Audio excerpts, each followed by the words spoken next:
네, 박근혜 전 대통령의 검찰 소환 날짜가 모레로 다가왔습니다. 피의자 신분으로 소환이 되죠. 검찰은 어제 검찰에 소환된 최태원 SK그룹 회장의 조사 결과 등 기존 조사 내용과 물증을 검토하며 박 전 대통령 조사 준비에 박차를 가하고 있습니다. 현장에 나가 있는 취재기자 연결합니다. 박석영 기자.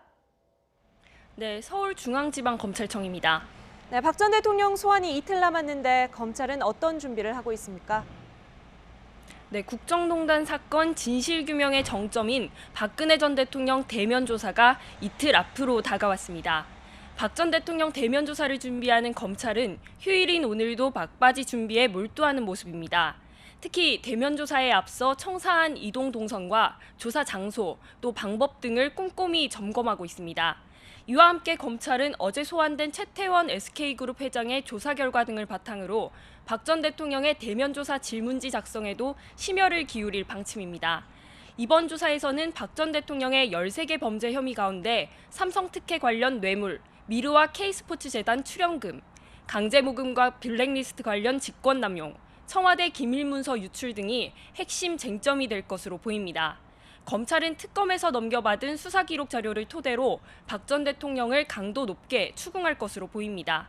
이에 맞서 박 전 대통령 측은 최순실 씨와의 연결고리를 끊어내고 사실관계를 부인하는 전략으로 대응할 전망입니다.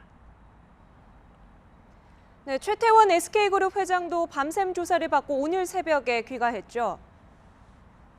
네, 그렇습니다. 지난해 11월 비공개 소환 이후 넉 달 만에 다시 검찰에 소환된 최 회장은 14시간 동안의 강도 높은 조사를 받고 귀가했습니다. 일단은 참고인 신분으로 소환돼 조사를 받았습니다. 박 전 대통령의 검찰 조사를 앞두고 두 사람의 독대 과정에서 나눈 대화를 사전에 조사하기 위한 성격으로 풀이됩니다. 검찰은 박 전 대통령이 최 회장과 지난해 2월 단둘이 만난 자리에서 미르와 K스포츠재단에 추가 지원금 80억 원을 요청했는지 조사했습니다.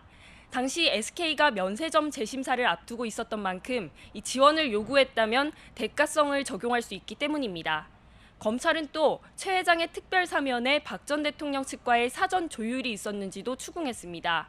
최 회장은 검찰 조사에서 재단 출연금에는 어떤 대가 관계도 없었고 부정한 청탁 또한 한 적이 없다고 의혹을 부인한 것으로 전해졌습니다. 모레 박 전 대통령에 대한 수사를 마무리하고 나면 검찰은 롯데와 CJ 등 다른 대기업에 대한 수사도 본격화할 것으로 보입니다. 지금까지 서울중앙지방검찰청에서 YTN 박석영입니다.